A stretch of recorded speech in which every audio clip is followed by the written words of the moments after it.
I want to encourage economic freedom. Our economy is driven by free people pursuing their ideas and their dreams. It is not driven by government. And what the president's doing is crushing economic freedom. This philosophy of his leads to him saying we're going to take the tax on investment from 15% to 25%, so government's bigger. I want people to be freer.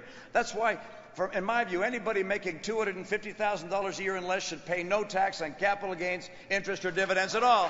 Be able to invest.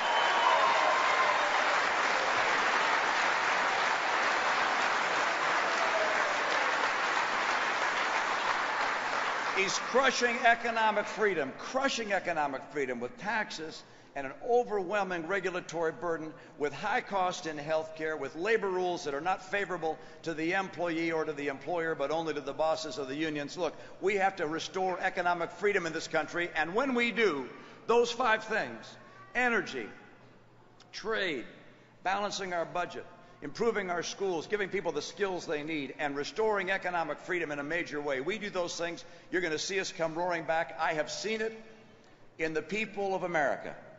I've witnessed it as I've gone across the campaign trail.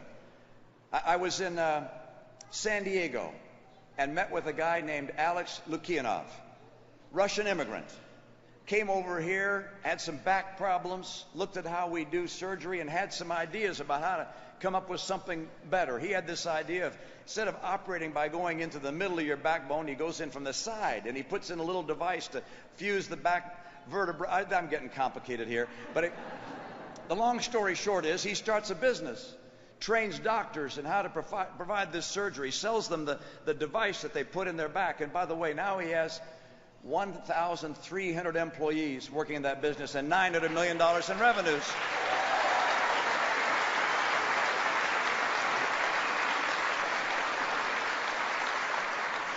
And Mr. President, Mr. Lukianov and the other founders and the workers there built that business. Government did not build that business.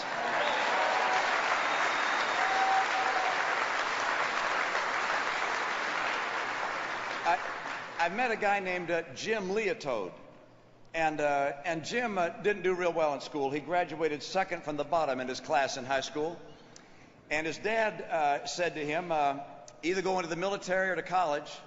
And college didn't look like it was the right place for him, and he wanted to do something different. And so he asked his dad if he could get a loan to start a business. He wanted to start a restaurant. He wanted to make hot dogs and hamburgers, I believe, and his dad gave him a loan. But when he got the money, he realized there's not enough money here to actually start a restaurant that has the cooking grills for hot dogs and hamburgers and the big hoods that vent the smoke and so forth. So all he could do with the money he had was to make sandwiches. So went into a garage, made sandwiches, and then delivered the sandwiches to people at work. Today, Jim Leotode, or you know him better as Jimmy John, has 1,200 restaurants and employs tens of thousands of people.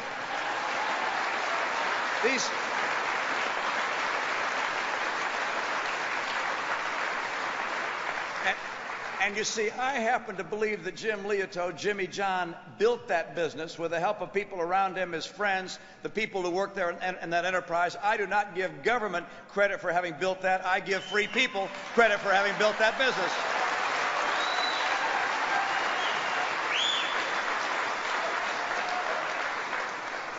And so I see that entrepreneurial spirit and that innovativeness of the American people and our willingness to work hard in whatever role we have, and to lift and to improve our lot and to improve the lot of the enterprises we work in. I see that as driving this economy to be the most powerful in the history of the earth. It has already.